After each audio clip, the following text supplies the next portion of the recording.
Hello and welcome to the 1980 Olympic Trials Revisited session. I'm here with Benji Durden, Kyle Heffner, and Ron Tabb, who were second, third, and fourth in that event, May 24th, 1980. Benji, let's go ahead and start with you. Memories of the race, and did you have a plan going in? I seldom had plans for marathons. The only plan I had was to try to not go out too fast. The previous two marathons, I'd gone out too fast and faded. And I was last at the mile, so I didn't go out too fast. And where were you living and training at the time? Here in the Atlanta area, I was in Stone Mountain, but I did a lot of runs. I came down probably as far as this, some of my runs. So I was trained in the heats the day, even though I got up, I think, low 70s. I never felt warm. It was warm and humid on race day. Yeah, but I never felt like that was the case. Yeah. And Kyle, how about you? Where were you living and training at the time? Well, I had moved from Dallas area up into the mountains. I was living at Estes Park, Colorado, training up into the Rocky Mountain National Park every day. Once a week I'd drive down to Boulder, run with some big names like Shorter and Shorter and Herb Lindsay. So I picked up some tips from them, but I was up in the high country. But coming from the Dallas area, I was used to heat, but it felt humid at the trials. And so I was hitting the sponging stations a lot, soaking my shoes and my feet really well. So I was sloshing around. And you were in the Houston area. I lived in Houston 5 weeks prior to the trials and moved to Portland. So the trials, since it was really not that big of a deal since we were boycotted, I'd run Cleveland the week before and just didn't really put a lot of emphasis on it. I went to the trials because everyone else was going to be there. I thought it'd be a good time. And you guys were aware of the boycott at the time. Did that have any change on your strategy or your plans for the year going in? Well, we found out, I just recently learned, I thought it was April, but I found out apparently we knew February. Yeah. February 21st, I guess, was the deadline. It was, in my mind, it was the national championships. It was the bragging rights. I'd placed well one national championship previously, and I felt like I needed to go and represent again. So I didn't really change anything. I didn't make it any more special than previous races. I just went there to run as well as I could run, beat as many people as I could. I got a question. Would you guys have rather won Boston that year or won the Olympic trials that year? I would have taken winning the Olympic trials. I don't think anybody remembers that Billy won Boston. I mean, you would have. Yeah, I mean, Boston was a big deal for you, and you would have. And I would have liked to have won Boston, but that particular year, I mean, most people remember Tony Sandoval won.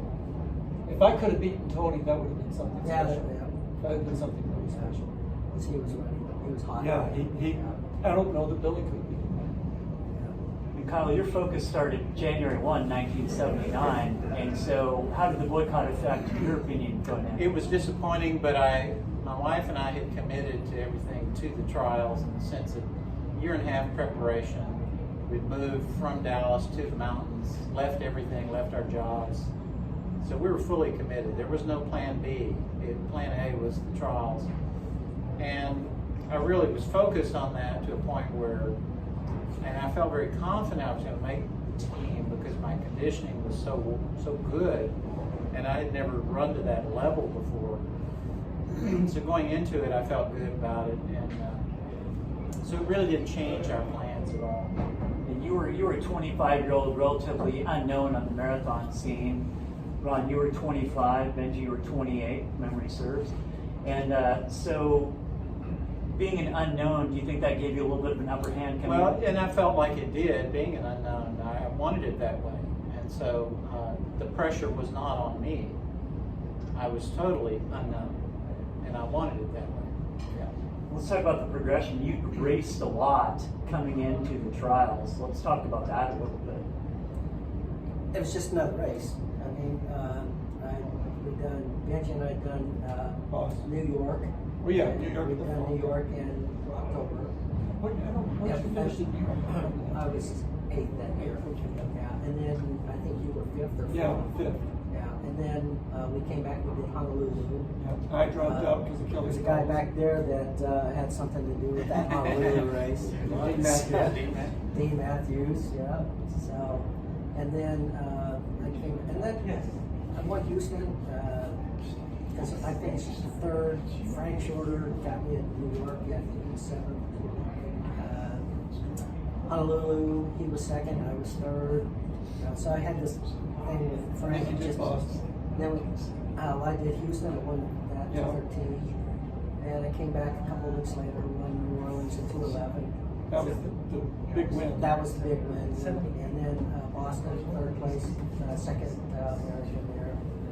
And then Cleveland, Revco, and then the trials. So the trials, for some people, like Bill Rogers didn't show up, Gary Yorkman didn't show up, Tom Fleming didn't show up, and there were probably a handful of other folks who didn't show up.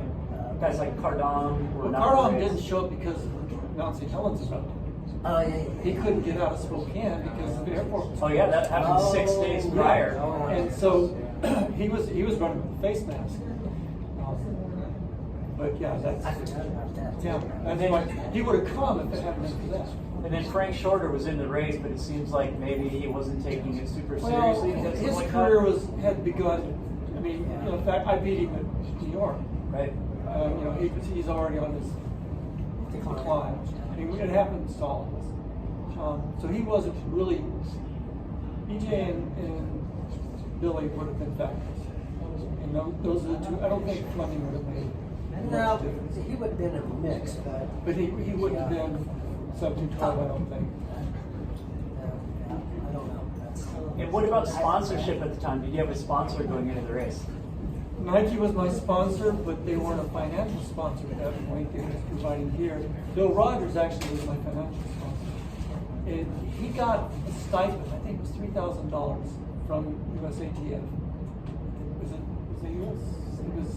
It was TAC still yeah, had. TAC. Yeah. But anyway, Yeah, he got a Fox stipend, a training stipend. So he gave 3 athletes $1,000 to wear his clothes, and I was one of the 3. And so I was wearing Bill Rogers stuff. That was the first guy that paid me to wear his gear. I mean, Nike, they were giving me all the shoes I wanted and sending me to trips. I mean, I got like 9 trips. When did you first get your contract with them? Just after this? Was it? Yeah. Because I already had a contract with Adidas. Yeah. So When did you start your Adidas contract? my first one in '78. And you were with Nike briefly before that? Yeah, that's another story. The early Athletics West years? Yeah. Yeah. And how about you, Kyle? Were you a sponsor at the time? Adidas was a definite sponsor. Equipment, not necessarily trips at that time until I made the team. But actually, Dr. Kenneth Cooper actually helped me get to the trials. He had promised me that if I had qualified to run in the trials, that he would help me get to the trials. So he was my employer, but he also helped sponsor me on the side just to help me get there. So that was a blessing. And then Arrowhead Mills was my food sponsor. So they were supplying me with food while I was up in the mountains. Very cool.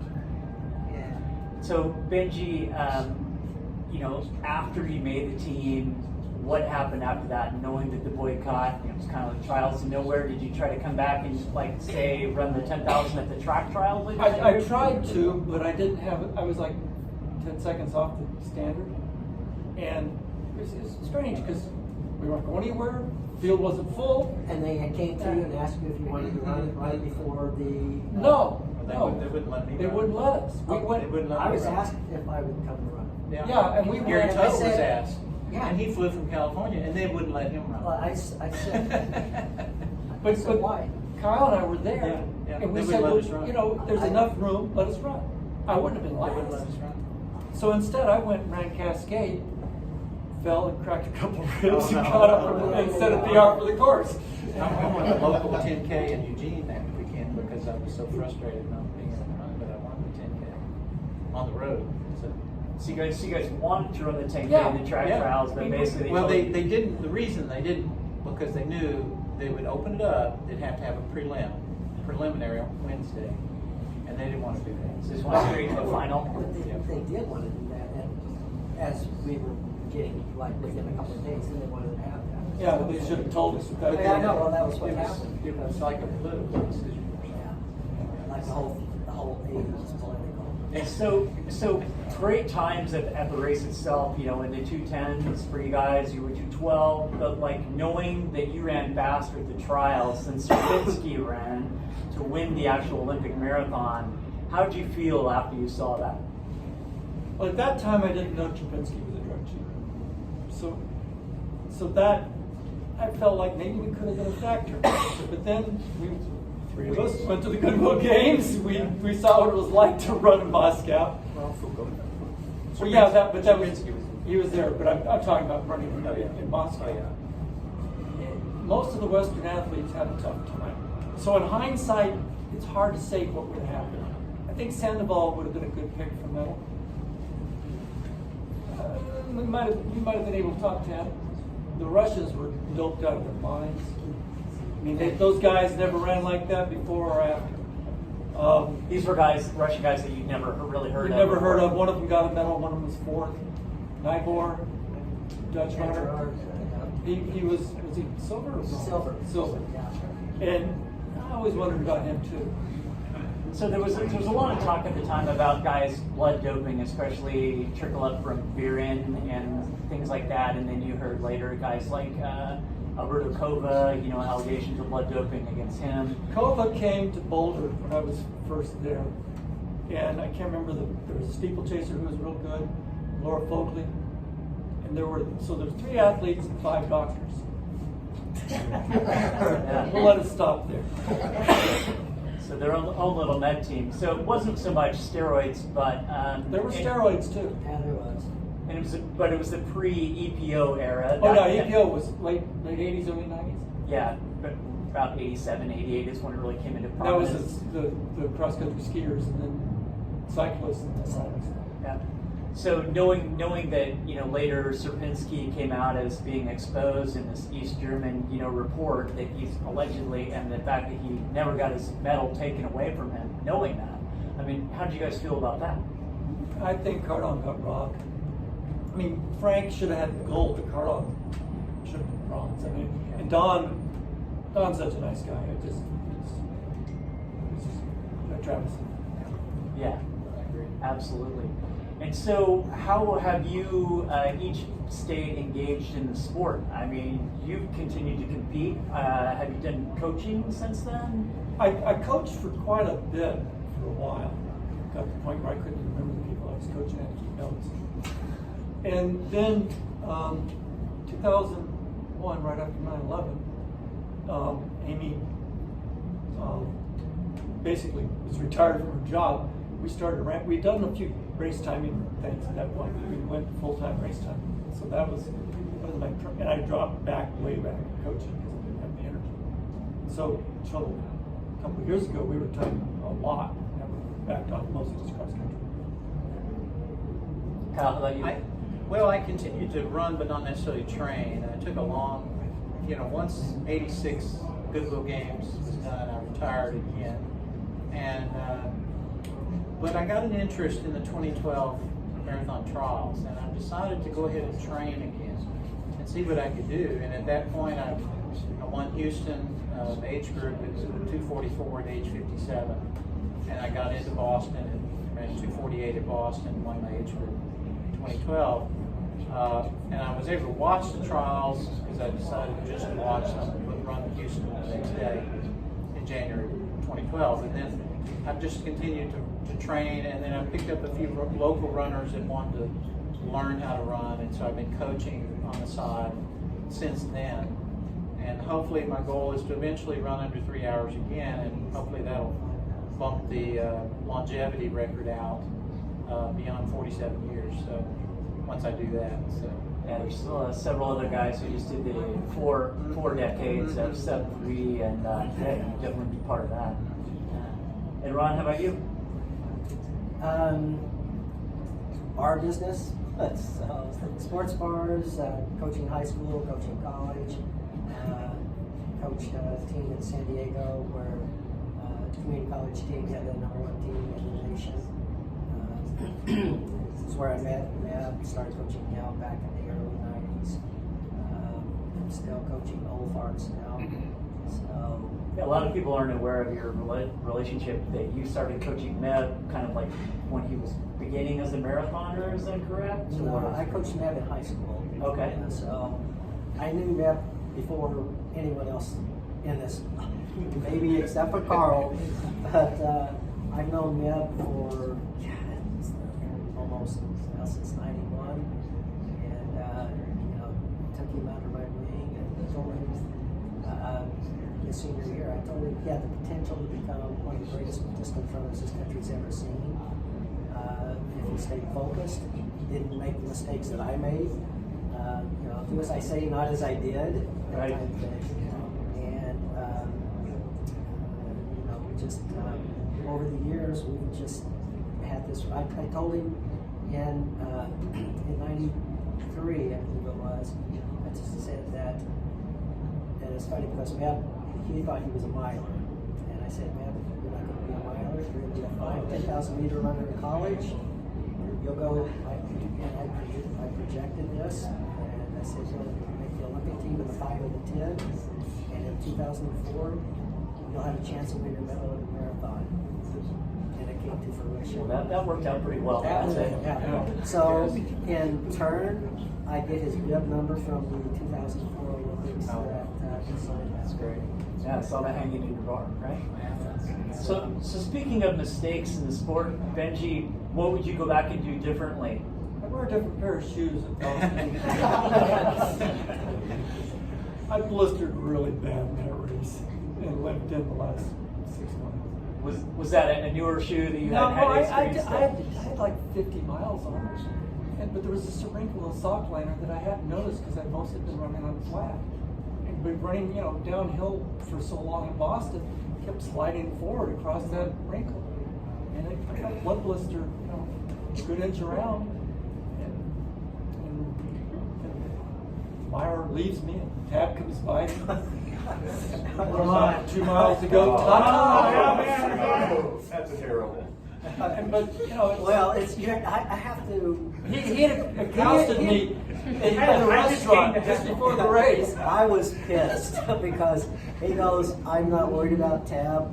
He's No, this was in Houston. You were giving me a hard time. Oh, okay. You come in just before the race, and Caldwell and I were having a meal. Yeah. You come in, you pull this clipping out of the billfold about me not being worried about you in Houston, and it's sort of like, Bill Rogers is what I was worried about. I didn't say that, but I said, no, Tabb does this, and I'm not worried about it.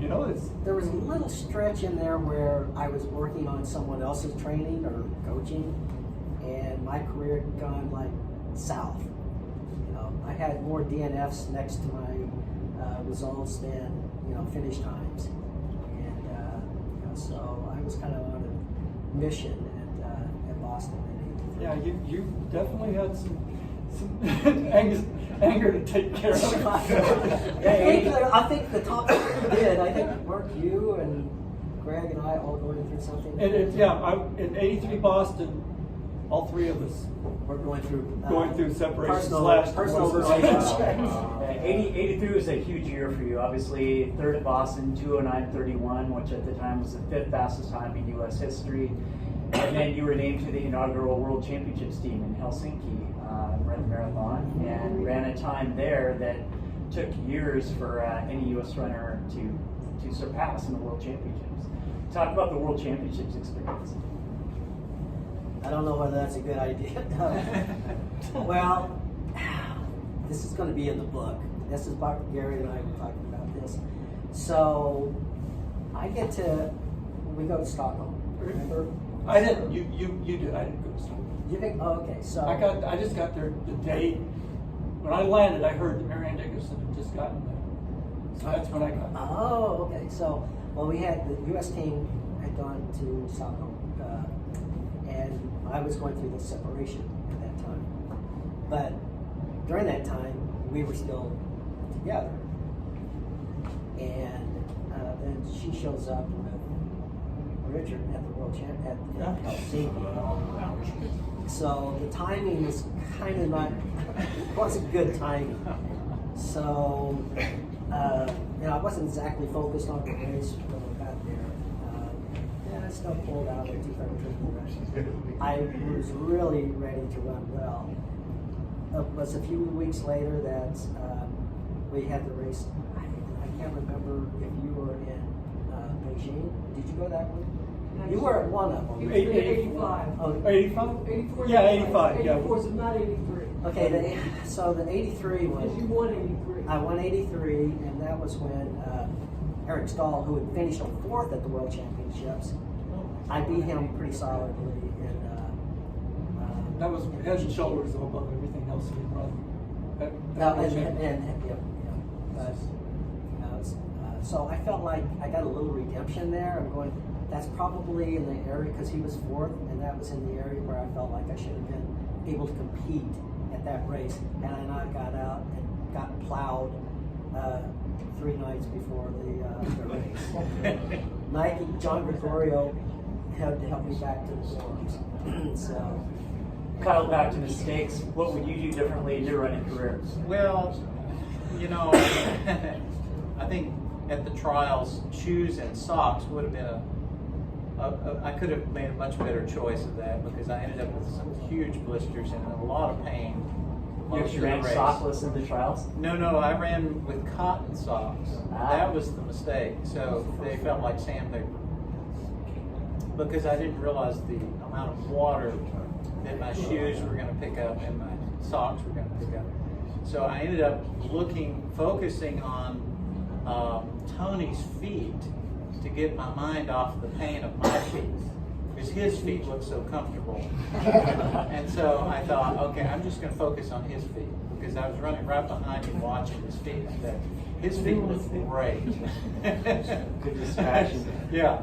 So definitely a different pair of socks and shoes would have helped a lot. But other than that, I'd say no. There's probably no other major changes. I had a short window to condition, and I had to make some big changes. I ran 2:18 to qualify for the trials in September of '79, and I knew I was 26th place in the Nike OTC marathon. I knew I had at least 23 or 24 people I had to beat at the trials that were already in front of me. So I knew I was going to have to drop at least about 8 minutes off the marathon personal best in order to make the team. So you realistically thought you were going to have to run 2:10 coming in? Absolutely. Yeah. And did you guys know the same thing, that you thought you would have to run 2:10, 2:11 coming in? I wasn't even thinking in those terms. I was thinking about, again, going out, because he talked about the OTC. I'd gone out. I was actually in front of Tony and Jeff, who set the American record for a loop. And I shouldn't have. I ended up running 2:13:47. I died back from high 2:09, low 2:10 pace. So I was dedicated to not doing that again. I'd done it again in New York. In New York, we didn't get a split until 5 miles. So there was like a handful of, I think, 3 or 4 Tanzanian runners had just gone off the front. Kirk Heffner and I were following them cautiously. We get to 5 miles and it's 23:30. We're way over our heads. Things just got real, yeah. And so Kirk looks to me and says, "What are we going to do?" I said, "Well, we're going to have to slow down. We're going to do it gradually. We can't just suddenly slow down or cramp up." So he took off. I never saw him again. But yeah, so my objective was just, I didn't even expect to run 2:10 or to make the team. I just was going to try to take as many scalps as I could take. Wow. Interesting. And so, talking about footwear, the evolution of what you guys were running in at the time compared to what you see now, what do you think of that? I mean, how would that have changed your performances and your training in general? I haven't worn them yet, so I don't know. The shoes I like the best are the Nike Eagle, and I trained in them. I raced in them. At Boston, I wore for the first time a pair of Air shoes. It was a prototype too. I mean, most of the time it wasn't the Mariah. It was a different air. The next one they were going to come out with, and they never actually did it. That may have also contributed because the air shoes got hot, so that might have contributed to the blister. I would have been better off staying in the Eagles. But I don't know. Like, it's hard. Go ahead. Oh, I was curious what Kyle wore. What your shoe was. Well, in the 80 trials, it was just an Adidas racing flat, nothing special. It was knobby on the outer sole, which I actually felt that it gave me a little more spring because it was a knobby outer sole that actually I felt like it was propelling me a little bit. Was it the TRX competition? It was a TRX competition, yeah. And so it wasn't anything special. It was probably Taiwanese made shoe, Adidas design. I think today's shoes, I mean, obviously the technology is amazing. I ran in the Vaporfly in Chicago in 2018 and was on track, you know, at 18 miles till a hamstring walked up on me. But I think it's really making a difference. I think it would have made a matter of probably at least 3 or 4 minutes or more in terms of if theoretically we had those shoes back Yeah, then. theoretically, yes. Now, I will say this. Before the trials, Nike was experimenting with some different air and spring combinations. They had a little metal spring in there in one of the shoes to try to control, like they're doing now with carbon, try to control movement. So they had a whole bunch of maybe half a dozen of them into a lab in Missoula that Fredericks was doing a study. And Cardone went in, and Wells, and Ludwig, and Sandoval, and it seemed like Kevin McCary may have done. I'm trying to think of it. Anyway, I was the last one, and my trial was the weekend before the trials. And what the protocol was is we ran over 2 days. We ran 14 8-minute runs at 5-minute pace, wearing different shoes, and then they would tell us what shoe we should wear. And I was the only one that came out just marginally better in the air, just very marginally. It was like 0.08, and I could stay with my Eagles. Then after I made the team with Nike, they all said, "Oh, we got 2 of the new shoes." Nope, only one. Sandoval had those. And in that lab at the time to measure efficiency, were they doing like blood testing, lactate testing? That sort of thing? No, it was just oxygen uptake. So we're all the face stuff. 5-minute pace on a treadmill. Get our 10-minute rest. Do it again. Running economy. Yeah, running economy. I have a question for you guys. Did you guys have coaches or were you coaching yourselves? I'm a self-coach. Yeah, it was pretty much. I had coaches off and on through my career, but in I'm trying to think of early 70s, like 74, a guy who was he was a teammate in college. He began to believe in linear. He taught me some linear. But from 74 till probably 83. In 83, Caldwell and I worked together for a while. But I learned a lot from Dr. Dave Martin, who here is a professor at Georgia State.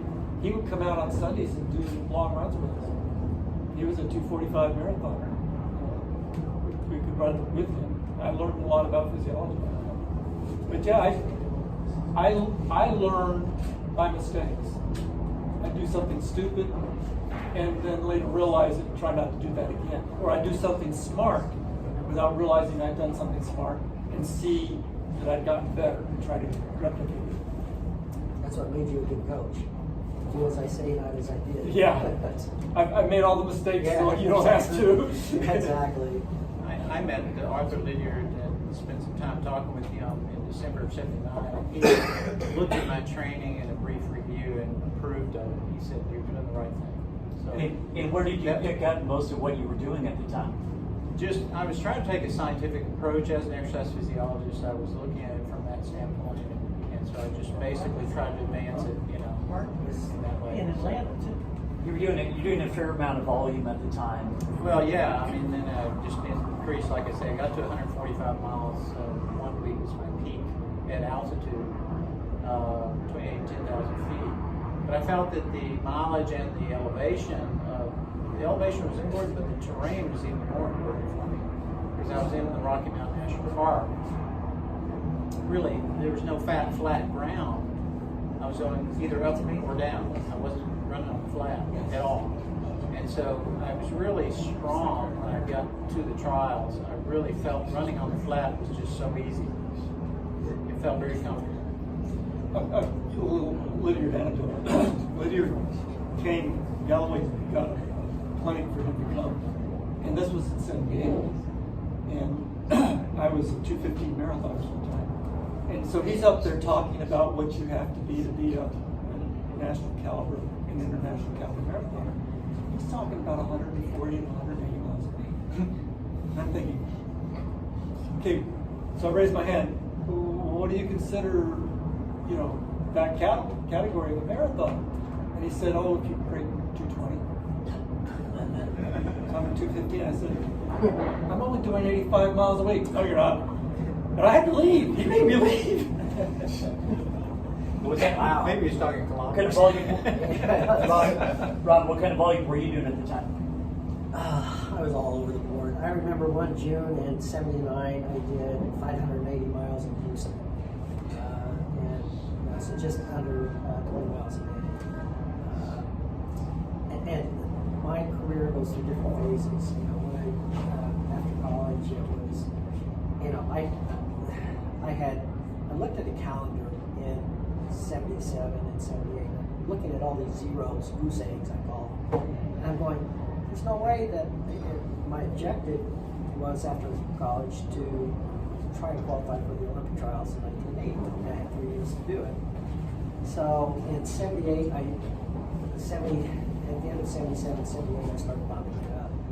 And I peaked out, I think the most I ever did was right around 185. So along those lines. And I was, going in through '77 until 1980, my PR was 211 flat, and that was something that was really race in New Orleans. Then I started, Coach Bill Dillinger started coaching me in '83, and that's when I just incorporated a lot of new things into my training. I never did hill training. I did everything on the flats. But you were used to it. And then also in Eugene, though, and I stayed pretty much on the trails in Eugene. I before Boston, I did one hill workout, and that was it. Before New York, no hill training at all. I ran so hard on the flats because, and Dean can attest to this, some of the flat workouts were sub 5 minute pace. And I was the other extreme. I mean, here living in Atlanta, I never hardly ever did flat. Yeah, because Everything's hilly. And I hardly ever went marathon pace. I was almost always slower. I did track work. And it means those who know about me, I did my track sessions with 3 sets of sweats. I remember, this guy's crazy. And I would run 2:14 halves with 20 extra pounds. Kyle, you're one of the few guys I've heard from that era that actually went to altitude to train. Where did you come up with that idea?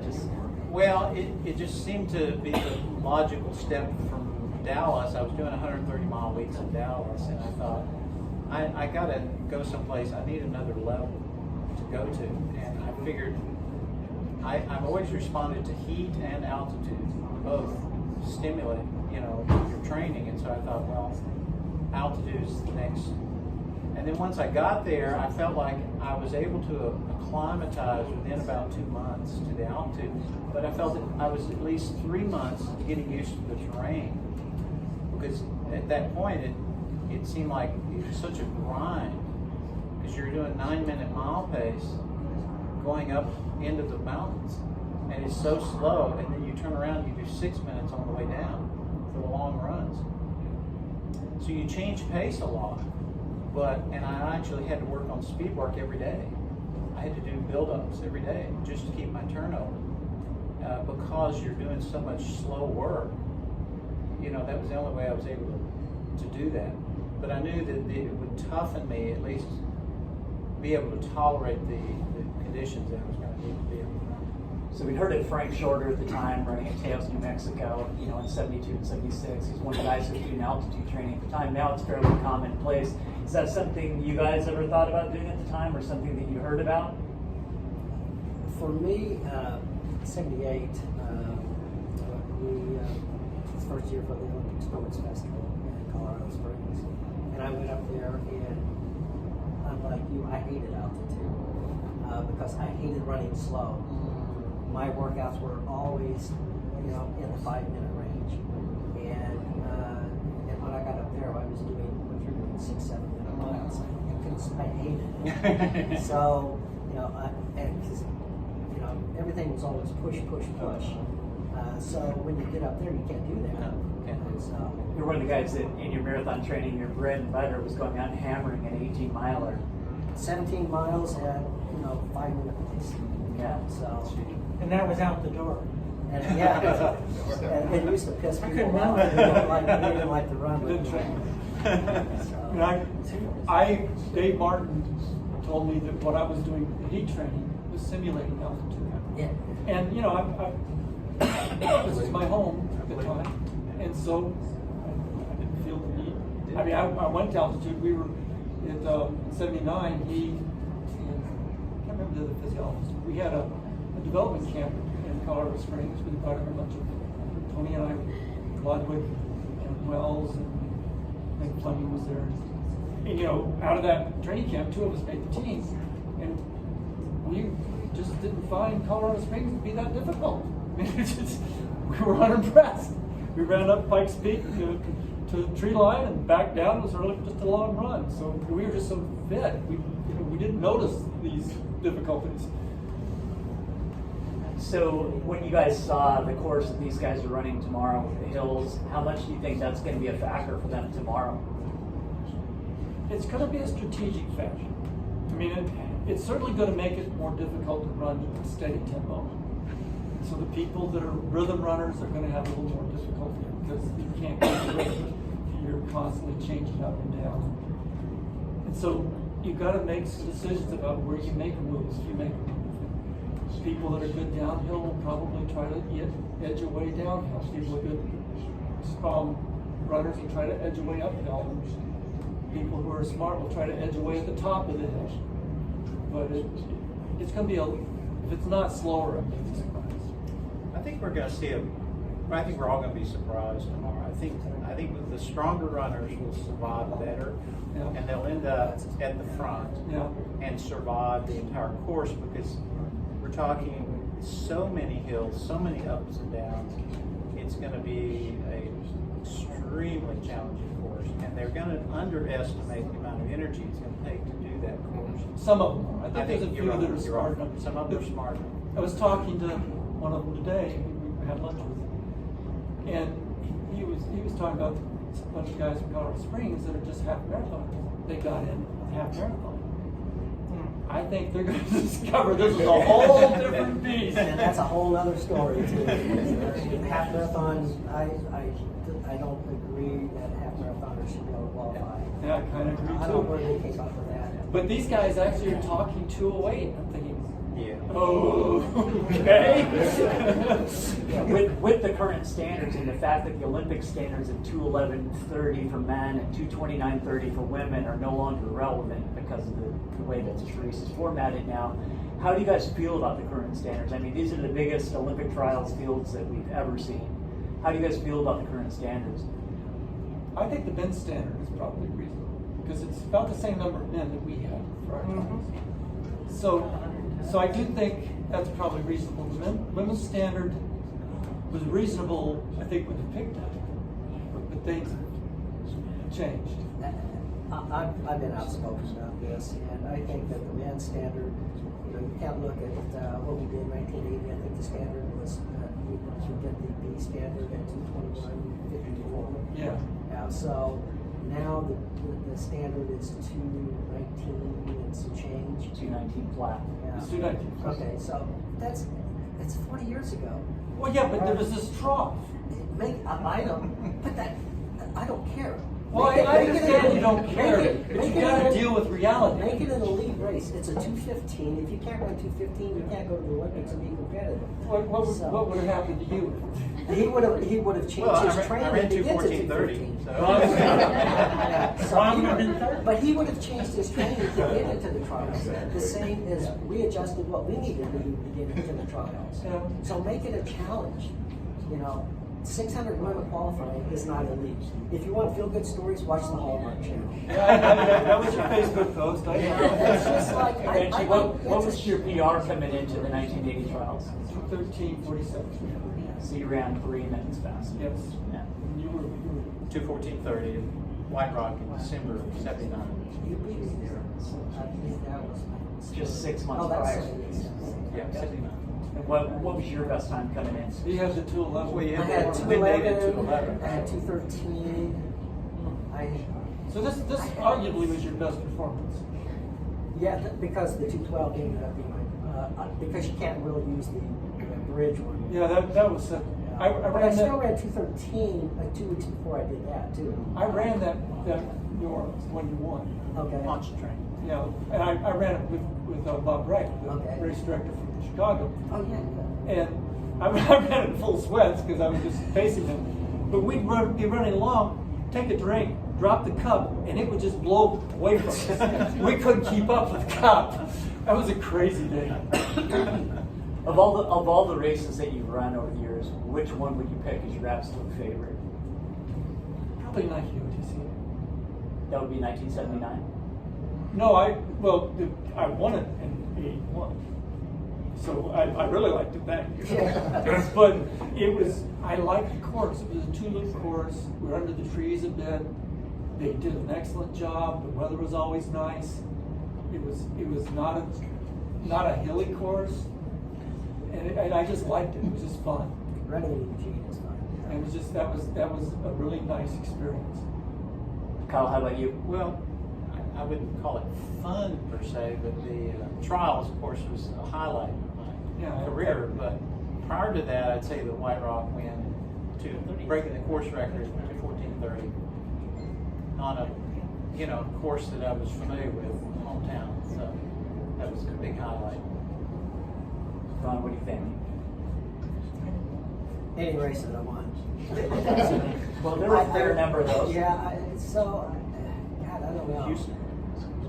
Yeah, I won Houston a couple times, and both times state records. But those were, I loved Paris because it's a neat city to race in. The location of it, see. I mean, I don't know about you guys, but you still kind of take in some things when you're running. And Paris is pretty cool. Sydney, Australia was cool. You're one of the few guys that actually won marathons on 5 different continents. I'm not even running. We need to get you to Antarctica. My career is over. What were those races? Paris, Rio de Janeiro, Sydney, Australia, Beijing, and then Houston twice, New Orleans twice, St. Louis once. So nothing major in the States, but the other ones are. Houston was. Actually Houston. The second time Houston was pretty good. So Now Houston's a Yeah. major race. The caliber That's the race I run the most. increasingly over the last few I've years. got 12 Houstons. wow, they still owe me a hat. Yes, especially the half marathon there, so much more than the marathon now. It's just Yeah. like one of the highest caliber races in the world right now. Well, the first time I ran Houston, maybe even the second time, there was a loop park or a loop around And the third Memorial time. Park. Was it? Yeah, my the year I won was. It was around the Memorial And the Park? next year was as well. You went up Memorial? Yeah. Oh, okay. Yeah. So at least 4 times. I think 84 was also.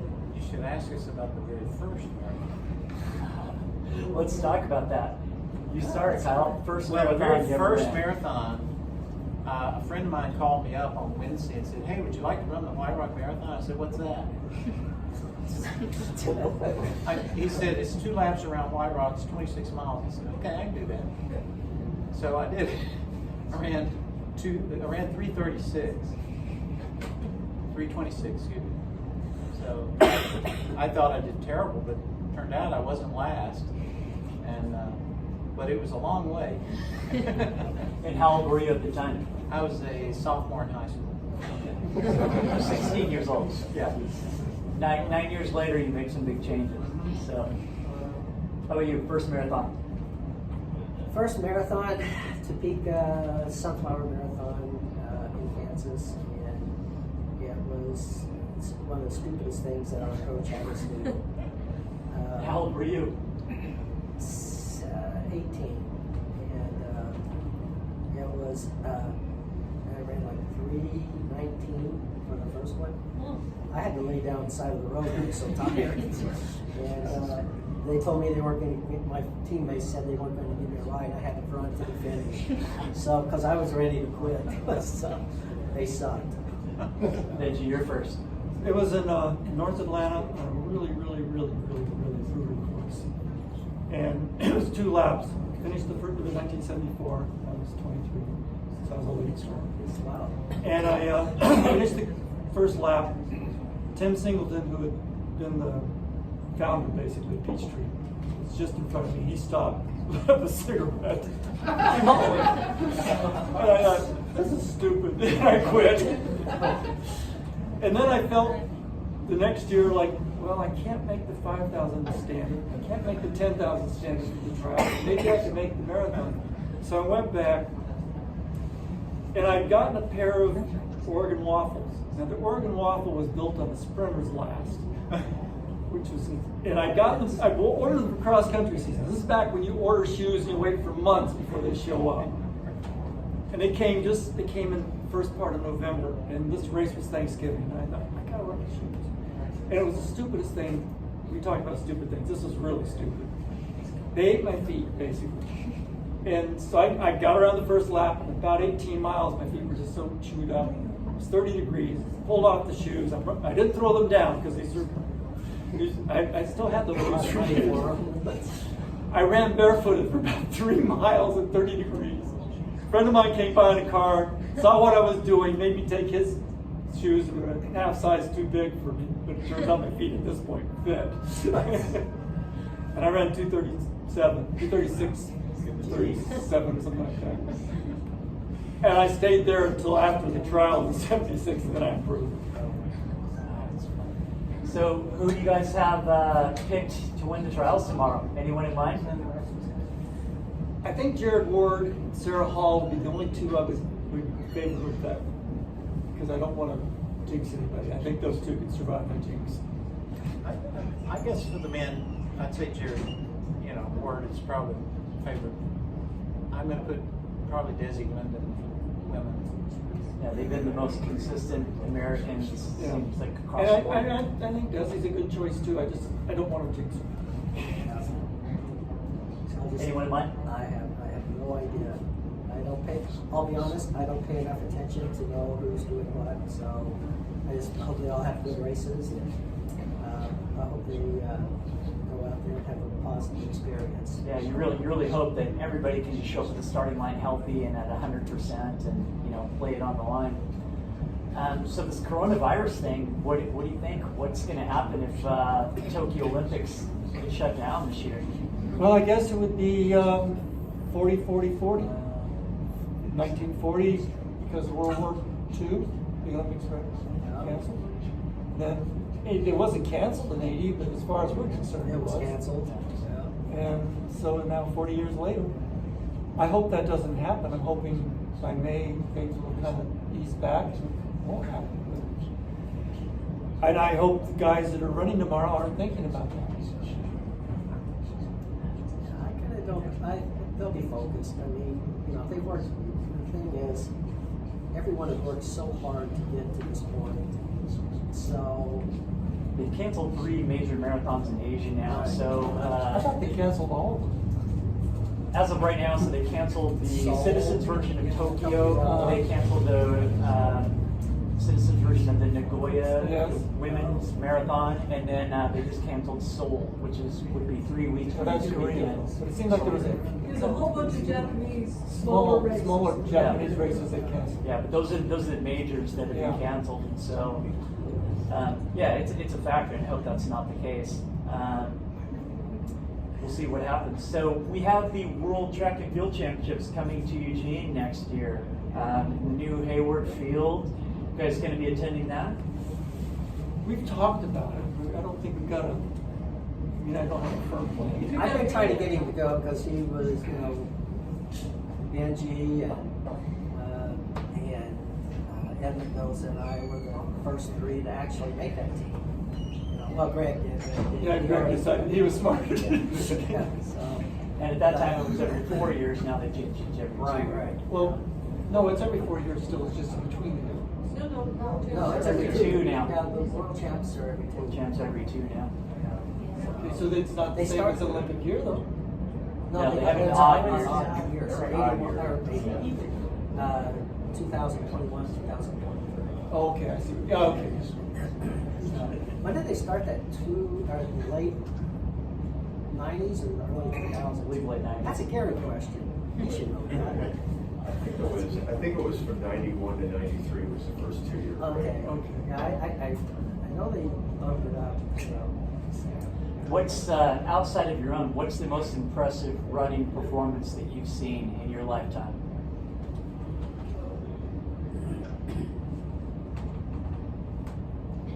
Personally, not like on TV or whatever. Like where in general, where not where you like actually been there in person that you've like heard about, or what do you think is the most impressive performance?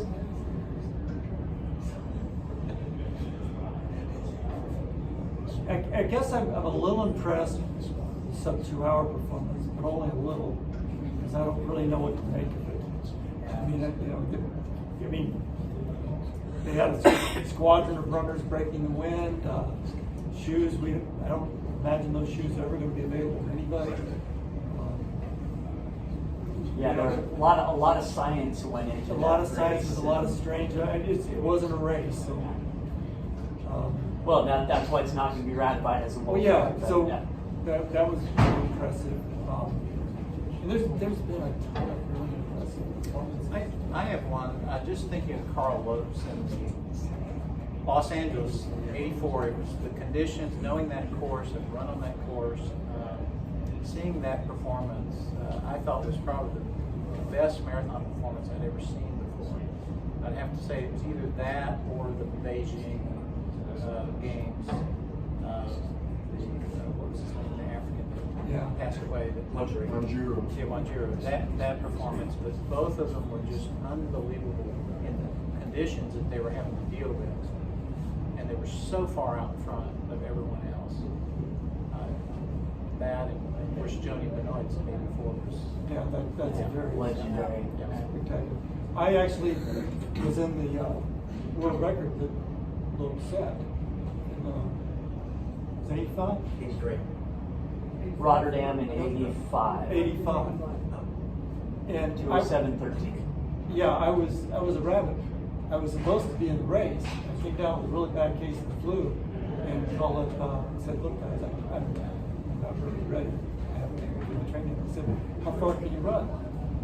Well, I can run halfway, I said, "Well, can you run 45 minutes for 15K?"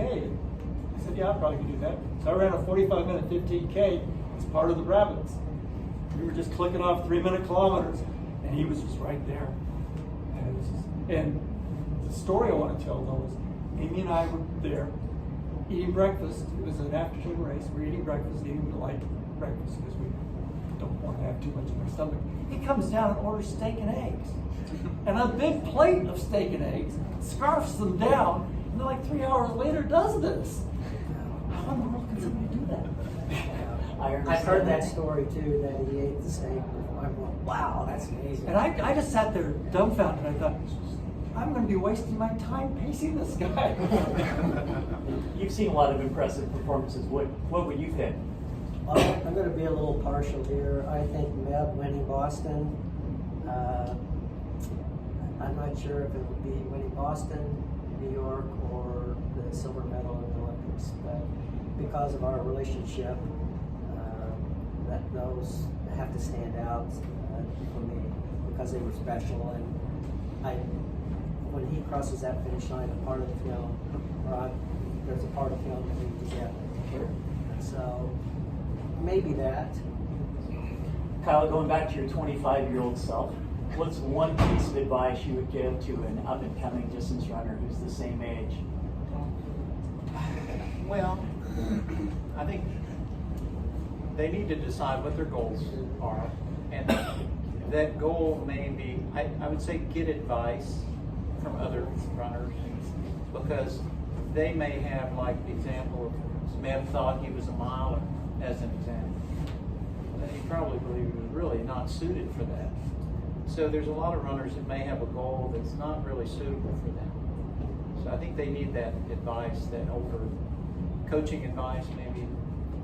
That would be, I think the best thing they can do. Benji, what would you say? Don't go to Let's Run.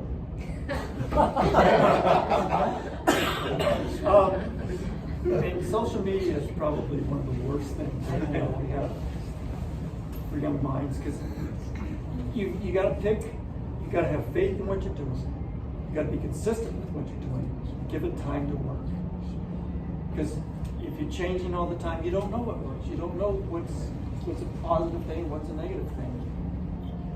I think people today race too infrequently.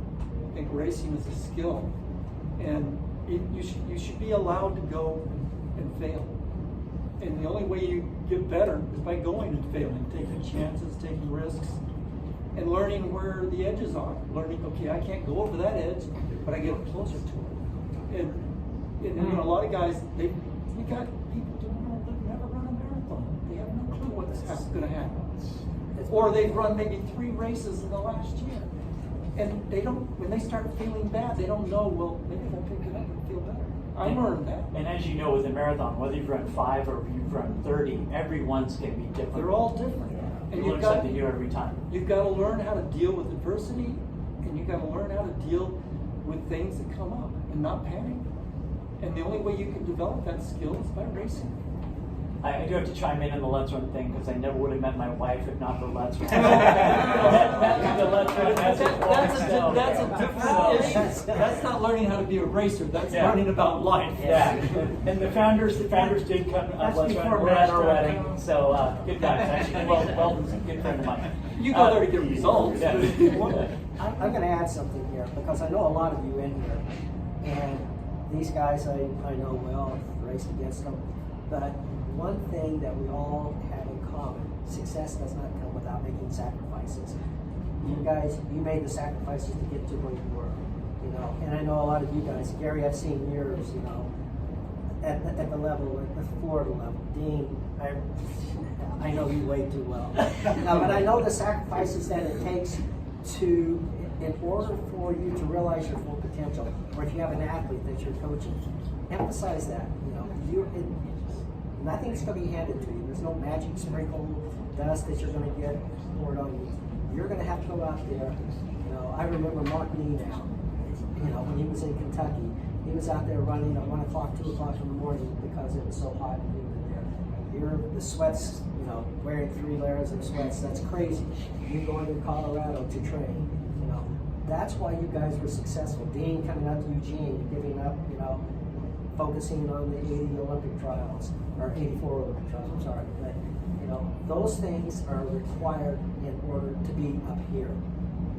And going back to my original statement when we were discussing qualifying standards, if you want to qualify, you'll make the sacrifice and figure whatever the time is set, whatever that time is out there, if it's 2:35 for the women or 2:15 for the men, you'll find a way to qualify for the trials. And if you're not good enough, then you're not good enough. That's just, that's At the same time, I didn't think about it as a sacrifice. This is what I wanted. yeah. But you did make sacrifices. I know. I'm aware of that. I did not. I dropped out of graduate school. Yeah. Because Huh? Too much shoe glue. Yeah. But Does anybody know what that is? yeah, but the point is this is what I wanted. Yes. And this is what I wanted enough to let everything else go. Yeah, because there's a young lady that I was coaching. I was approached about that she saw me in Eugene at the NCAA Track and Field Championships. You've seen her. Her name's Mariah Kelly, and she was a graduate student and or a fifth-year senior, and Canadian lady, and she was going to medical school the following year. She was done with her senior year. I'd been coaching her, helping her out, and I flew down to meet her at the Indoor Nationals. That was her last. She had that was her last season, and I just shared with her. I said, Mariah, that window of opportunity will close, and you can't go back and redo this. When you get to be our age in the 60s, you can't go do this. You know, you're good enough to possibly make the Canadian Olympic team. She finished fifth in 2016. Came close, but she has stayed with it, and she's gonna, and so she's trying for 2020. She can go back to medical school, but you can't at 65 go back and relive. I mean, we're old men, and we can't go back and run with these youngsters out here now. And she realized it. She thanks me every day for me encouraging her to take a risk and take that chance and make that sacrifice. So you brought up the name Mark Nenow, former American record holder, both 10,000 meters on both the road and the track.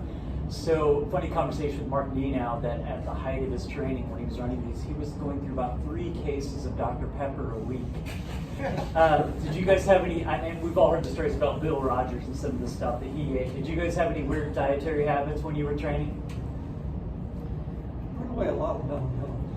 Mellow yellow. It's Coke's Mountain Dew. Right. Isn't it the highest in caffeine? It's higher. It's the highest of the Coke products. And, I'd have like 2 liter bottles of it. I'm sweating a lot. Yeah, and it's that quote from Once a Runner. If you put it in, the furnace is hot enough, you put it in. That's actually Bill Rogers. Yeah. Bill Rogers said that. Okay. Well, Arrowhead Mills was a food sponsor for me when I was doing a lot of miles up in the mountains, and they would allow us to go to the warehouse in Denver and just load up the car because they had over 4,000 natural food products there in their warehouse, and so we would load up on everything but it was whole grains and wholesome food, and so it was really good high density like pastas and everything else, and I was loading it up. Stuff that's actually supposed to be. Yeah, it was actually the good food, and so I actually wasn't taking any supplements. I was just eating about 3,000 calories a day and in 3 meals and no snacks. He was cheating. He was eating it. Yeah, I was eating good. Dude, I was eating Doritos and Pepsi. Dang. So Doritos and Pepsi and fair share of beer. Anything else? Yeah, arm pearls. 12 ounce arm pearls. 16. There you go. Good stuff. Benji, hardest workout you ever did? I only did this once. It was before the '83 Boston. It was 1,200 recovery, 2,200 recovery, and anyway, it worked out to 10,000 meters. And I ended up running 29 flat, including the recoveries. Including the recovery. Including the recoveries. Then I did a 3-mile jog, and then I did a 5-mile in 25 minutes. And then I jogged down 23 miles. And I warmed up in 3 minutes. That was a big day. It was a big day. She followed me on the bike for a good bit. Kyle, how about you? Well, I don't know. Probably the one workout that stands out to me was that this was in '81. So it was actually after I made the team. And I was living and training in Boulder, and I did a 5-mile tempo after I warmed up. And the 5-mile tempo was on a hilly course in Boulder with Herb Lindsay. And we just hammered each other. And we ran 23:52, 8 kilometers. in Boulder on that course. And coming up that, where the University of Colorado is, that last hill, we finished, and he then turns to me and says, if you would have kicked, I wouldn't have gone with you, or couldn't have gone with you. So I really felt like that was a great compliment to me, because he had just, like 2 years in a row, been the #1 road runner Herb in was the a US. beast. Herb Yeah, was a beast. he was tearing it up. On the He was road tearing scene. it up. Yeah. And so just have him tell me that, I thought, oh my gosh, what kind of conditioning do you have? And then I ran 28:44 at Peachtree, so right after that. Ron, what do you think?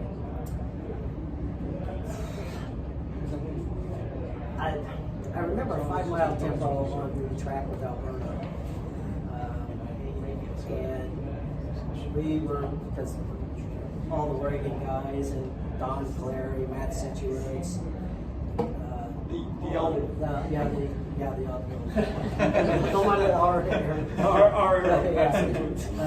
Tom Byers. I mean, we would have these 7 o'clock workouts, and we'd be at Haven Field.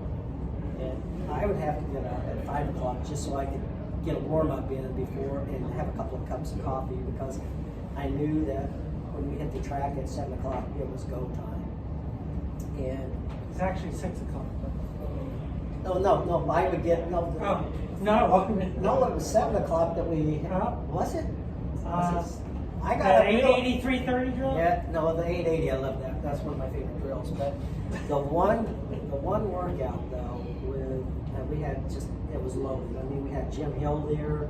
He was a sub-28 guy. We had Don Clary on the 84 Olympic team. We had Alberto, who everyone knows. Tom Byers, 350. I mean, just it was a who's who in track and field leaders back then. And I remember the first workout I did with those guys, it was a 5 mile tempo, and I got my ass kicked. I'm going, and I ran like 24:40. I'm going, how do you finish like in the top 15 at 24:40 at 6 or 7 o'clock in the morning? So the year later on, we did that same workout, and this was 83, and we had Alberto and I had to go. We were the only ones that were going for the full 5. Everyone else was either going 3, 4, or 5. And we were clicking along in high 420s, low 430s. And the other guys who dropped out, they started clapping for us because we were running so fast. And I don't remember the exact, it was 22, high 22s. That's crazy for a 6 or 7 o'clock a.m. workout. And I'm going, if I keep going, I'm going to PR to 10,000. So that's probably the one workout, or the in and out miles that we used to do on the Amazon Trail, or on the old Adidas Trail. So We'll go back and say, I started working out late 79 with Dick Durden. And I don't remember the specific workouts, but I just remember doing speed with him where I thought I was going to die. I literally thought I was going to die. He would say, okay, we would be out on golf courses, we're going to do 800s, we're going to do them about 205, 210. And if we were over 155, I'd have been amazed. I mean, we were just running flat out. This is a guy who held the world record for a mile. I was training for the marathon, he was training for the 5,000. I would drag him through the long runs. He just brutalized me. Meeting in the middle.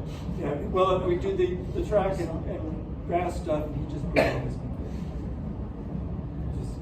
Alberto Cova, going back to Alberto, talking about Cova, not Alberto Salazar. Cool. So he did a run from my house in Eugene once, and this is completely off base, but he was quite the ladies' man, and I don't know what he was like in Boulder, but he was going around flirting with the chicks, pinching them in the ass, and just like, I was like, whoa, this guy. So this is Alberto Cova, who was Alberto European champion in the 10,000 in 1982. He was a world champion in the 10,000 in 1983, and then Olympic champion in the 10,000 in 1984. Yeah, he was definitely a ladies' man. I think that's all I have. We're going to go ahead and open up to questions from the audience. Does anybody have any questions they'd like to ask? Well, first I want to start off by thanking Dave for putting this together. I embarked on my running adventure in 1980. So, you were from some of the first names that I was familiar with, so thank you for being here. I guess my question, and this is, maybe not a popular question, but your opinion on the whole Oregon project, Salazar, Rupp, gray area. I don't know what to say about Rupp because obviously have no evidence to support one side or the other. There's a lot of suspicion based on the smoke with Alberto. But for everything I've seen, Alberto did some things he shouldn't have done. And it's sad because it damages the image of our sport. And it's hard enough to get fans as it is without everybody saying, well, it was cheating. That's the only way they can run that fast. And when we were running, there people were cheating, but we didn't know it. It wasn't a thing that we worried about. We just ran. But over the years, it's become where you see a fast performance, and your first response is, well, okay, maybe they were they clean? And it's sad if that's what goes to the mind. So nothing has been helped by this. I concur. Yeah, the sport has endured a lot of black eyes over the years. The boycotts, I think changing the dynamics of how you can get into the trials.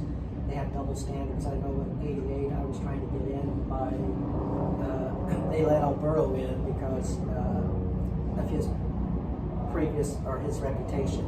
So is it 88? Yeah, '88. 88, they let anybody that had been on the former Olympic team. Well, I petitioned to get in. But I'm just saying the reason he was in. Yeah. Because I got to run the 88 trials too because of being on the team. Yeah. But I had to qualify. And that was another thing, in 1980, you guys chose to go to, was it Benji Durden? Foucault. I knew somebody asked me to go, and I said, well, then as the alternate on the team, then I should be entitled to the benefits that the Olympic team got. What benefits were there? The range. I thought, but that's what the alternates do. Yeah, I know. They should have given you something. And they said, no, we're not going to do anything. I said, okay, then give the trip to the next guy. And then, the kid right now we've got a situation where we have a young lady who qualified for the trials here in Houston, ran 2:42, and for whatever the political reason is, they're not allowing her. Well, she ended up getting that time. She had a birthday gun. And she was in the wrong way. Yeah. And I see both arguments because they're not taking ship times at all. But I don't know why she couldn't get in the air. Yeah. But they let 611 women race. I know. So why not? She's run 2:42. I see both sides of the argument. And then we've got the DACA situation with I live in Fort Myers, and I know the kid, he's not a kid, he's 27, but to me he's a kid. The guy, he's a legitimate kid, he's run 2:19, he went to Houston to qualify for the trials, and they're not letting him run because it's a political thing. And it's just, let the guy run, but it's only going to take what's it going to cost you to have him? Because he's technically not. He's technically a U.S. citizen, but he coaches at a college, and he is, he lives here. He will eventually become a U.S. citizen, and I understand. You have a system, a process. I'm a little. It's like Chesaret, those that get to run for. Yeah, it's disappointing that the sport should try to do everything they can to encourage the athletes to continue with this sport. It's discouraging when you see these political things come out and interfere. Take the politics out of it. You guys can, you got to. You didn't get to compete in the Olympics because of it. I'm going to piggyback on that answer you just gave with another question, if I could. earlier you had said that you want to see the standard be like 215, make it an elite race. Right.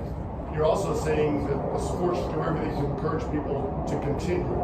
So what do you think about going back to like an A and a B standard, where you make the A standard elite-ish, but you make a B standard that will entice somebody to continue in the sport and give them something to shoot for? Where I come from with this, I knew in 1977 when I made the commitment to take the next 3 years and try to qualify for what then was a difficult standard. I mean, 220, how many guys were running something? It was only a handful of people. So it was a legitimate standard to try and achieve. And I don't even know what made me think that I could do it, but I just said, I don't want to look back at 65 and wonder if I could have done it. So I just said, I'm going to make that sacrifice. But to have the standard today, 40 years later, at 219 is just far too soft. If we made it at 215, the equipment is better, the science is better, everything has progressed in 40 years. So a 215 doesn't seem unreasonable to shoot for. This is the first time where with the A standard and the B standard, in the past, if you made the A standard, you would have your way paid for everything. But the B standard, you paid your own way for the trials. So that's different here. The Atlanta Track Club's covering that for everybody. And that's a pretty big expense. It's a big deal. Huge. Yeah. I agree in part with Ron. But what I think we need to do is come up with something, because right now, if you're an American marathoner, you have Boston, then you have the Olympic trials. And there's this void between. There's nothing to encourage young athletes to try to get better between those two. If you think that's too big a void, you might not even continue to try. And I'm not saying we should drop the standard, but we need another standard or a series of standards. When we started off, shoe companies were giving shoes away to people that could run 31 minutes for 10K. We had this huge base of people that were getting attention, and then we got a little better attention if we ran a little faster. A little better attention than that, we got a little faster. And so the pyramid had a really wide base to force people like us, if we wanted to be at the top, we had to really. It wasn't just that the standard was high; it's if we didn't run fast, these guys were going to beat us. Right. But here's the, going to that, say Boston, and the Olympic trials. Here's the thing: you went to, you got a qualifying time at Dallas. Actually, my qualifying was at OTC. Okay, but we had a lot of marathons that we could use. Americans today, for whatever reason, they think that they should only run 2 marathons a year. If you run 3 Or 4 races a year. Yeah, it's crazy. Benji ran 40 races a year. I mean, but he learned, but it made him what he is, though. It made him the great runner he became, because like he said earlier, he learned something good and bad in each one of those races. He drew from that experience. The athletes today, I mean, like you're saying, running 3, 4, 5 races a year, and God forbid if they do more than 2 marathons. Hell, I ran 11 marathons one year under 219 or better. So what's the fear of going out there and challenging yourself? And you talk to them about this, and they say, well, we're getting the same experience in training because we're doing these group runs and that's true, but they're the same people. There's no risk in these group runs. It's just a training run. If you go to, a lot of my races are here in Atlanta. I mean, Dean and I ran against each other a lot. Remember the hard track where we finally decided, okay, we're just going to finish together. Local road racing, you got Dean Matthews, Benji Durden, and a guy named Dickie Beards. Yeah, I mean, we pretty good company. How'd you like to get third in local race? and run 29 flat. So talking about training groups, that seems like the wave of the future. We've got the Bowerman Track Club, we've got the Food Oregon Project people, we've got Hoka down in Flagstaff. Tin Man. Tin Man Elite. how do you think that would have affected you guys if you had that group of training group partners back in your day? Because you kind of all trained on your own for the most part, except when you were in Eugene. I had training partners. I ran Bob Varsha. He and I ran together a bit. Lee Filler and I ran for years together. I've always been able to find somebody to train with, but we didn't do anything training like we would do in the race. I think though that these groups is where most of them get their support. So that's changed. We got our support from the races, and that's how we pay our livings. But now that's why they don't have to race as much as they have support, so they don't have to go to races, which I think is a mistake. That's our course. How do you think you would have benefited from having? Oh yeah, I think it's, and I coach now, and I always encourage the runners to support one another as they run together, and not to compete against each other in a workout. And so that I think that supportive atmosphere is really important. And I think you can draw more out of people in the right way, and they can feel safe, and they're performing well in that condition. I think it would have been a big plus. Yeah. Ron, what do you think?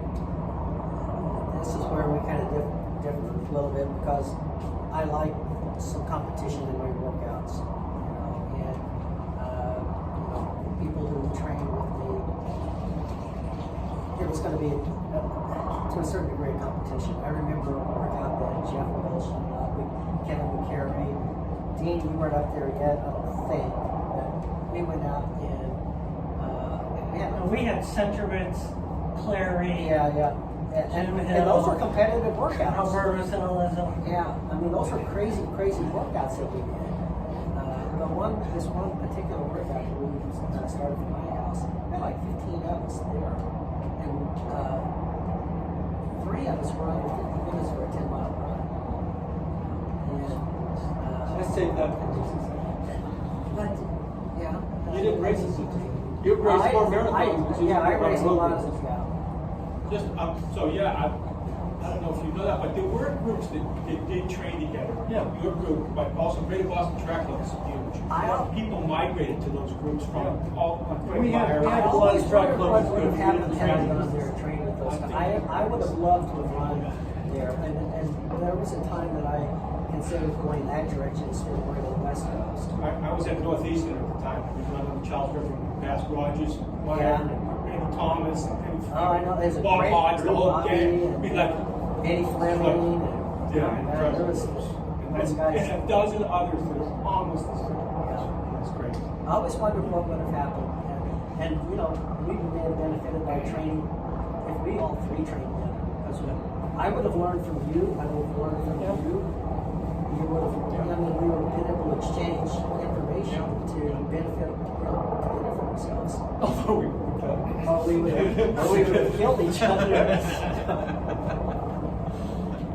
I'm wondering, you're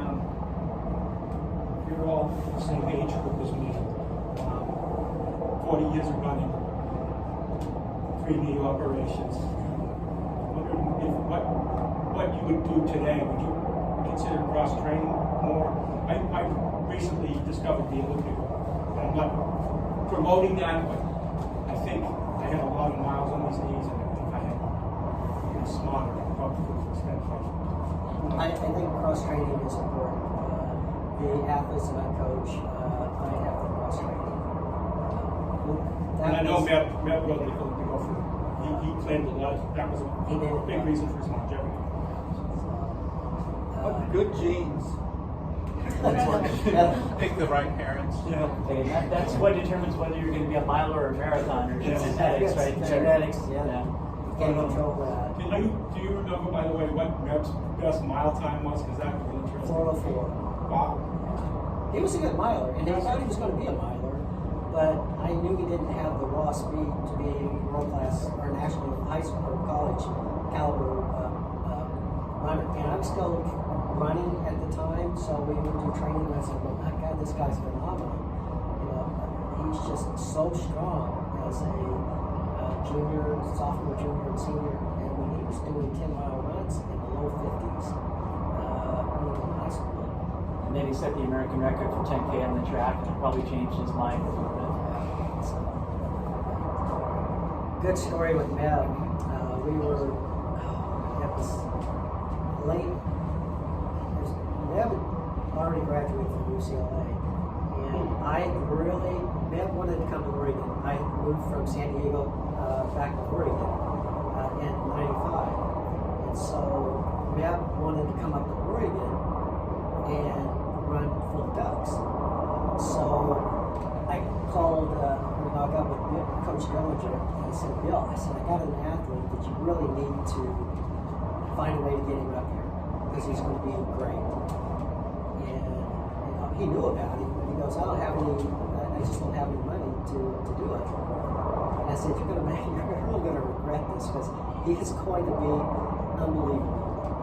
And so that's why Mel went to UCLA, so he'd be closer to home, because he had scholarship offers from every place in the country at the time. So anyway, we were out, Matt and Bill and I were out at dinner some time after that, and Bill goes, yeah, biggest mistake I ever made was not bringing you to Oregon. So. Anybody else have any other questions they'd like to ask? Hey, Dean and I were talking a little, and I was on the phone with Rick Rojas earlier this week talking about the importance of Frank Shorter, and would any of this stuff have happened without Frank winning that gold and doing the impetus? What are you guys' comments about that? I do think Frank made me change my focus from the track to the road. Because up to that point, I'd not really even considered the marathon. I mean, Jim Ryan inspired me to want to be a miler. I had the speed, but I never learned how to deal with the lactate. The pain of going. And Dick Berkeley inspired him to be a marathon.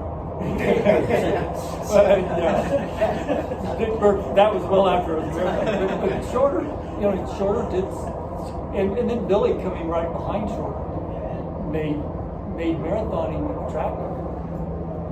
Any of you feel that Pre was a bigger influence than Shorter? For track athletes, Pre was a huge. I mean, it was almost Pre was unapproachable. It was like we couldn't beat Pre. Pre was just God. I remember I was a freshman when the 72 Olympics were going on, and we were at cross country camp. It's my first. I never ran cross country in high school, and I remember watching and seeing American. I had no idea who Frank Shorter was. I didn't really, know Prefontaine or Bill Bowerman, or any of these people, or any of these folks.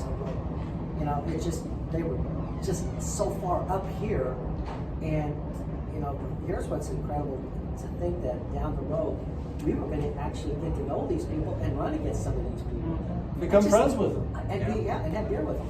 So I mean, I never dreamed of that. I was a 4:40. I know you were a little bit faster, but I was a 4:42 miler in high school, and for me, 4:36. Yeah, so you guys kicked my ass. So. But I just want the opportunity to have, to be able to meet these people, to have Coach Dillinger actually coach me. Give you the time of day even. And yeah, I was just like, it was amazing for me. I think Frank Shorter inspired me. I was a junior in high school when I saw him win the Munich, and it just opened my eyes to the marathon like I'd never seen it before. Kenny Moore finishing fourth. Yeah.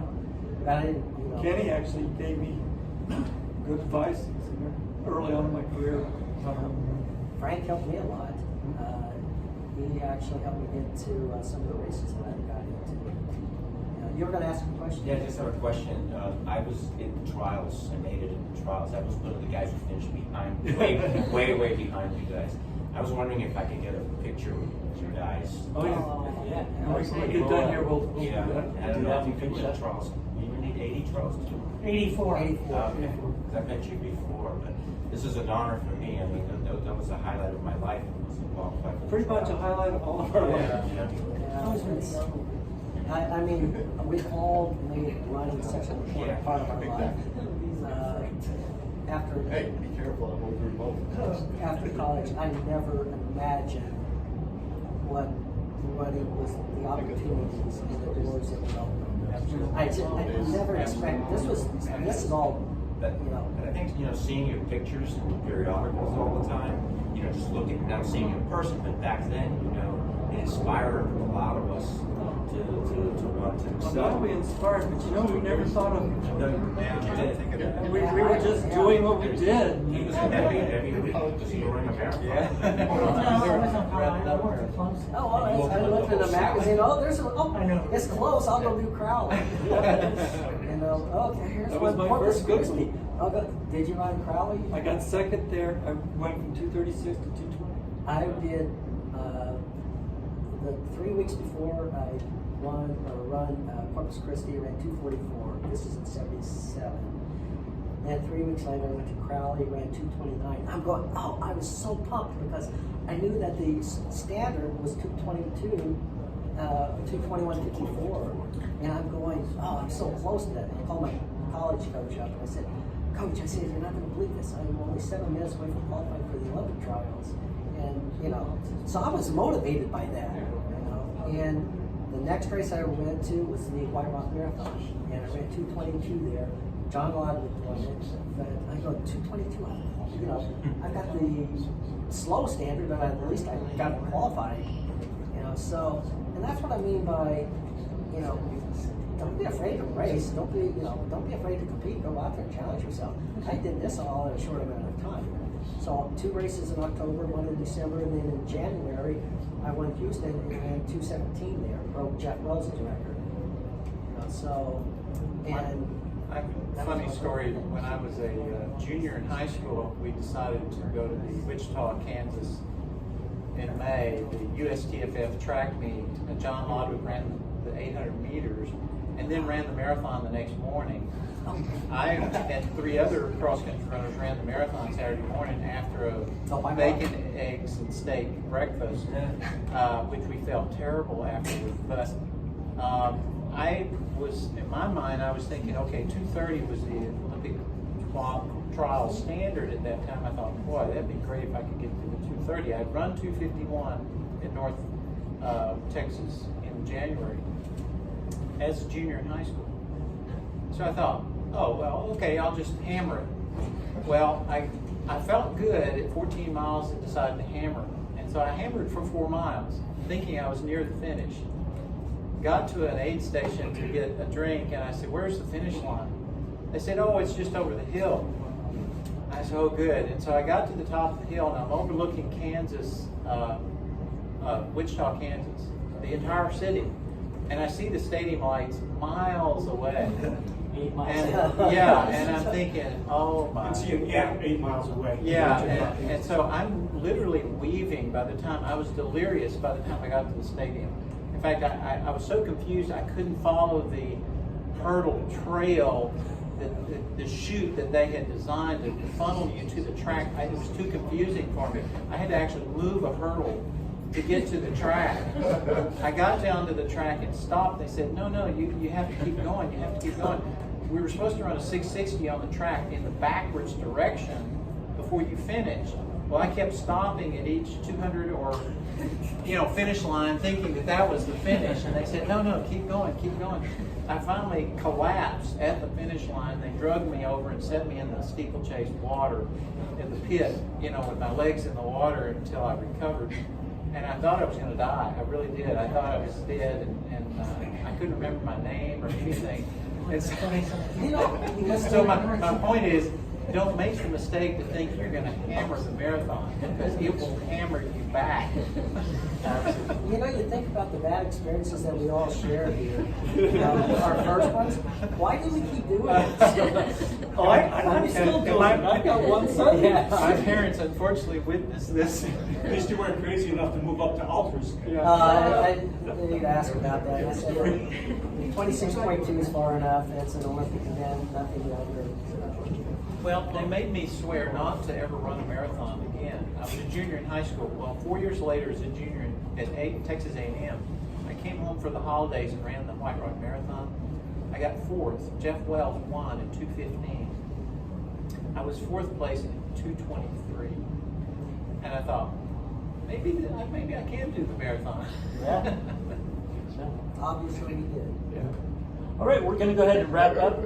No, let's- just one more a couple of question. questions. First of all, this gentleman brought up knee replacements. Have you experienced ailments at this age that you attribute to all of those miles you pounded away, or have you fared pretty well? And I've fared reasonably well. I've done 135 marathons. And I'm still doing good.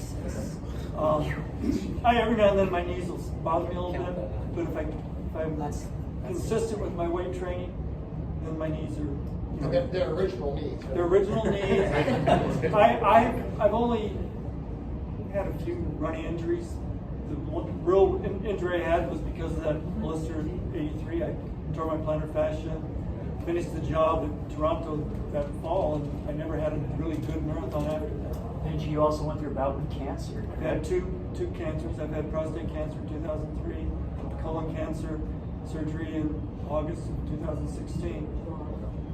Oh yeah, the chemo started in August. July was the surgery. But I've been moving throughout all of this, and I've gotten a lot slower. But that's life. That's amazing. 135 marathons. Holy mackerel. Well, she's got how many? 150. Wow.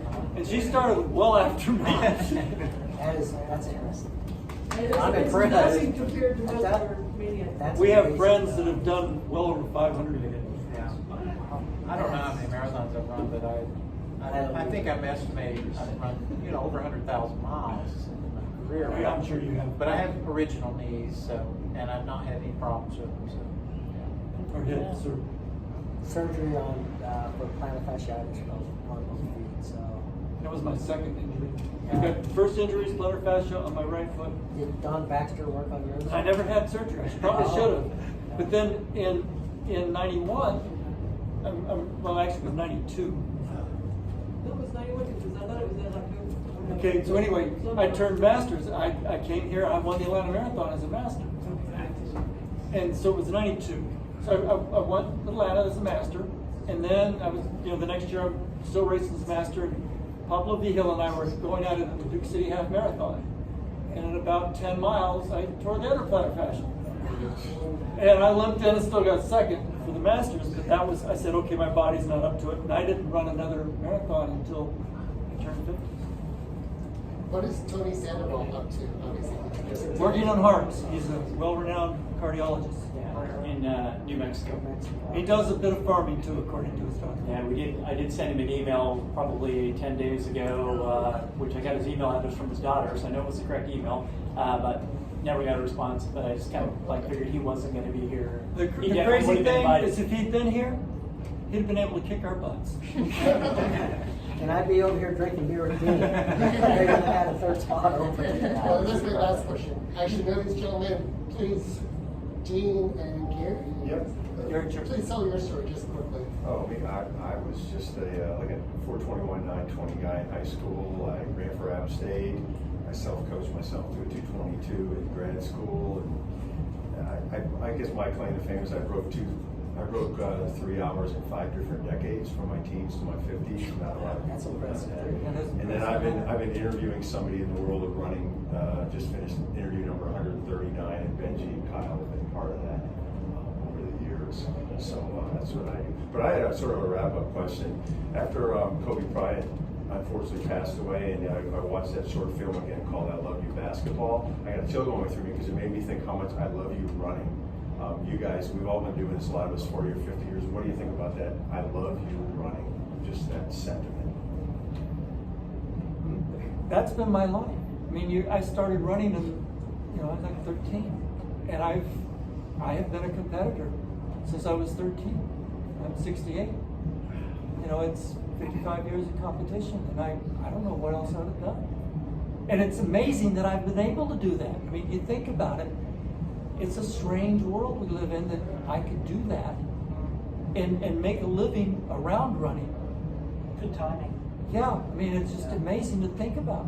I was at a party for Mark Platchis, and we're at this, really rich person's house, and mean, we're both doing okay. We're not, we're not fabulously wealthy, but we're doing quite well considering the world we live in and considering what we've done with our lives. I'd say, did you ever think? I mean, Platjes, he was running barefooted in South Africa.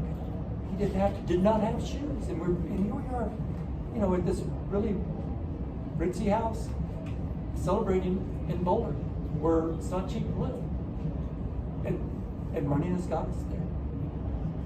It's just, it's strange thing. There's a guy who became a U.S. citizen and went on to become the world champion in the marathon as a U.S. citizen. Joy Marathon. Now own 2 running stores in the U.S. All right, we'll wrap up, and these guys will be available for pictures afterwards. To Dean. Dean did. Dean did. Yeah, because Dean, he's got a pretty amazing. Dean, chime in here. I was on the World Cup team in 1985, ran 2:11, won Honolulu Marathon in '79. These guys were in it, Benji and Ron. That's sort of where I got on the road racing career, because the guy behind me was Frank Shorter, and then Ron. But I kind of went to Clemson University, where I was their first ACC champion in cross country, indoor, outdoor. And then I got hooked up while I was in graduate school with the Atlanta Track Club. And they had a bunch of guys down here, Benji, a guy named Jeff Galloway, Lee Fiddler, Bob Varsha. So I was just telling them, I said, and that was the cross country team. And we also we won team championships at USATF or AAU. AAU. We won Boston team marathon championship. We had a good team. So I had a world best in a half marathon for a time, and 85 or that was 84, because I was an alternate. I was 5th in the Olympic trials in 84, and when they went to Los Angeles, I kept running just like Tom was saying. Oh God, I got all this. I just came along a little too late, because it was great because I was being trained by Bill Dillinger. And he goes, Dean, you needed about 3 more weeks. He says, you were about 3 weeks off, because that's really where because I ran really well at the trials, but it even got better and better. So a lot of it is timing, right? And it's hitting it right. And you can't. And I have a lot of gratitude to Ron, because in 1980, I was in love, and so I ended up coming to Atlanta. That was the same time when I ran into Ron. Ron said, "No, come on out to Eugene, and I stayed here. If I hadn't do it over again, I would have went out."